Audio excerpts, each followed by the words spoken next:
BJD BJP मेंट final 2029 ओडिशावासी देखिबे मिलित सरकार। एबेठू आरंभ हैला काम। नवीन हेबे मुख्यमंत्री। आगरे रहिबे सुजाता, पछरे पांड्यान।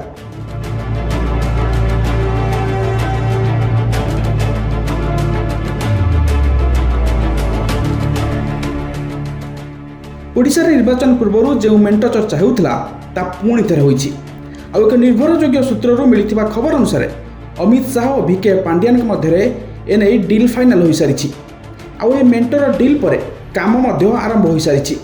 बीजेपी सरकार मध्य बीजेडी सरकार आपणाइथिबा पांड्यान फर्मुला रे काम आरंभ कर दैछंती। जहार एक बड़ उदाहरण होची बीजेपी सरकार नुआ योजना आम शासन। ओडिशा रे बीजेपी सरकार गठन करिवार प्राय 1.5 वर्ष होइतिले मध्य कोनोसी आखिदृश्य काम होई पारेनी।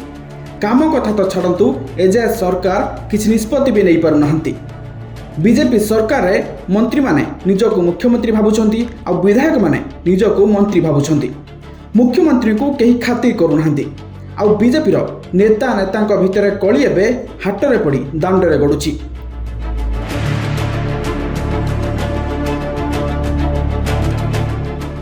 जहाँपर ओडिशावासी एबे बीजेपी सरकार उपरे नाक टेकिबा सह नवीन पट्टनायक को झुरुचंती।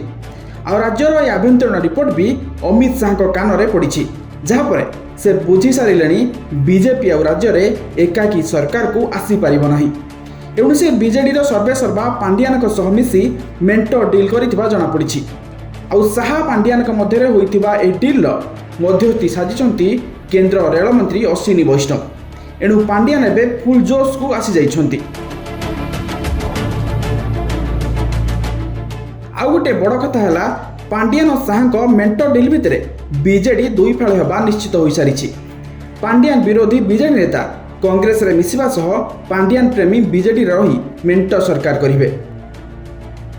नवीन पट्टनायक पुणी मुख्यमंत्री पद रहिबा सह बीजेडी और बीजेपी रु जणे लेखे उप मुख्यमंत्री रहिबे। आउ ये चर्चा को तर्जमा कले यह सत बोली जଣା पड़ी। कारण बीजेपी सरकार को 1.5 वर्ष पूरी भी बीजेडी दुर्नीति उपर किसी एक्शन नहीं पारुना सरकार। पांड्यान और बीजेडी किसी टाणुआ नेता हजार हजार कोटी टंकार दुर्नीति करिसेंती, जार प्रमाण भी रही। हेले राज्य बीजेपी नेता खाली बांधिबु बांधिबु बोली कहवा छड़ा आउ किछि करि पारुनांती। सत्य जमिति मोहन सरकार हाथ किए बांधि देइछि। काठ कंढई भाबे तांकु आसन रे बसा जाइछि। केंद्र निष्पत्ति बिना बीजेपी सरकार पत्रटीए भी हलुनी। एपरि स्थिति रे केबे मेंट नहीं बड़ घोषणा होउछि ताहा देखिबाकू बाकी रहिछि। Bureau report again politics.